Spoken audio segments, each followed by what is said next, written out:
एक आलीशान office. Mister Khanna अपनी कुर्सी पर राजसी ठाठ से बैठे हैं। समीर के लिए यह सिर्फ एक नौकरी का इंटरव्यू नहीं था, बल्कि उसकी जिंदगी और मौत का सवाल था। घर में बीमार मां की सांसें उखड़ रही थीं और छोटी बहन की स्कूल की फीस महीनों से बकाया थी। मिस्टर खन्ना अपनी फाइल बंद करते हुए, समीर, तुम्हारी डिग्रियां तो अच्छी हैं, लेकिन इस कुर्सी पर बैठने वाले इंसान के पास एक और चीज होनी चाहिए जो आजकल बाजार में नहीं मिलती। वह है अटल ईमानदारी। समीर धीमी लेकिन दृढ़ आवाज में, साहब, गरीबी ने मुझे तोड़ना चाहा है पर झुकना नहीं सिखाया। खन्ना साहब मुस्कुराते हैं। तभी उनके फोन की घंटी बजती है। वह इशारा करते हैं और बाहर चले जाते हैं।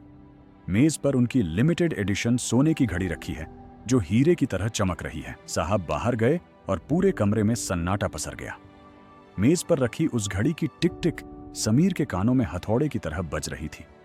वह घड़ी जिसकी कीमत इतनी थी कि समीर की मां का इलाज, बहन की शादी और एक नया घर, सब कुछ एक झटके में मिल सकता था। समीर की आंखों में आंसू हैं। वह घड़ी को देखता है और फिर अपनी फटी हुई जेब को।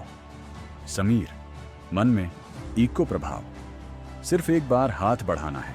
साहब के पास ऐसी 100 घड़ियां होंगी, पर मेरी मां के पास सिर्फ एक ही जिंदगी है। क्या मैं अपनी मां को मरने दूं? क्या मेरी ईमानदारी मेरी मां की जान से बड़ी है? नहीं, आज मुझे एक चोर बनना ही होगा। समीर कांपते हाथों से घड़ी उठाता है। वह उसे चूमता है और अपनी जेब में डाल लेता है। तभी दरवाजा जोर से खुलता है। मिस्टर खन्ना और 2 गार्ड्स अंदर आते हैं। खन्ना साहब का चेहरा गुस्से से लाल है। मिस्टर खन्ना, समीर, मुझे लगा था तुम अलग हो। मेरी घड़ी कहाँ है? अभी इसी वक्त वापस करो, वरना जेल जाने के लिए तैयार हो जाओ। गार्ड, साहब, इसकी तलाशी लेनी होगी। ये गरीब लोग भरोसे के लायक नहीं होते। समीर की आंखों से आंसू गिरने लगते हैं। वह अपनी जेब में हाथ डालता है। गार्ड उसे झपटने की कोशिश करता है, लेकिन समीर उसे रोकता है और धीरे से एक हाथ बाहर निकालता है। समीर बिलखते हुए, साहब, मैं चोर नहीं बनना चाहता था। मैंने घड़ी उठाई, उसे अपनी जेब में भी रखा, पर जैसे ही उसकी टिक टिक मेरे दिल की धड़कन से टकराई, मुझे अपनी मां की वो बात याद आ गई।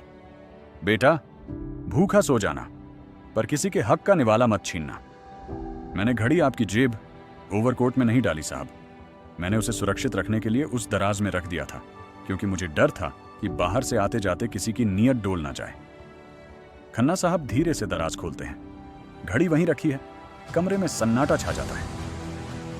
मिस्टर खन्ना शांति से, समीर, मुझे पता था जब तुम उस घड़ी को देख रहे थे, मैं सीसीटीवी में तुम्हारी आंखों की वो जंग देख रहा था।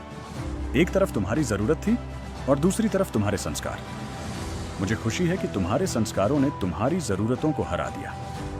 खन्ना साहब आगे बढ़कर समीर के कंधे पर हाथ रखते हैं। मिस्टर खन्ना, तुम कल से काम पर आओगे, और हां, तुम्हारी मां के ऑपरेशन का सारा खर्च कंपनी उठाएगी, क्योंकि जो इंसान 10 लाख की घड़ी के सामने अपनी ईमानदारी नहीं खोता, वह मेरे लिए करोड़ों की संपत्ति से भी बढ़कर है। समीर फुट फुट कर रोने लगता है, पर इस बार ये आंसू खुशी के हैं। वह खन्ना साहब के हाथ जोड़ता है। जिंदगी अक्सर हमें ऐसे रास्तों पर खड़ा करती है जहां गलत रास्ता छोटा और आसान दिखता है, लेकिन याद रखिए, सुकून सिर्फ सही रास्ते पर चलने से ही मिलता है।